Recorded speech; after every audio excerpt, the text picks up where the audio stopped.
வாங்க மக்களே, இன்னைக்கு என்ன எங்க வீட்டுல சாப்பாடுன்னு பாத்துடலாமா?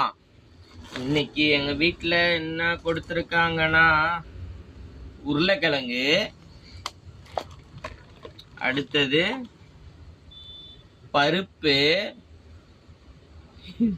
பருப்பு மஞ்சள் கலரா தான் இருக்கு. காலையில சாப்பிட்டதும் மஞ்சள் கலரா தான் இருக்குது. அடுத்தது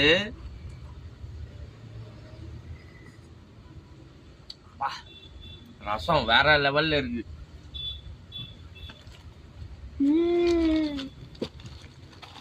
அடுத்தது ஒயிட் ரைஸ் வித் ரவுண்ட் ரவுண்டா இருக்குமே அந்த உருளைக்கிழங்கு. அவ்வளவுதான் இன்னைக்கு அதாவது எங்க வீட்டிலிருந்து கொடுக்கப்பட்ட சாப்பாடுகள் என்னவென்றால் ஒயிட் ரைஸ்,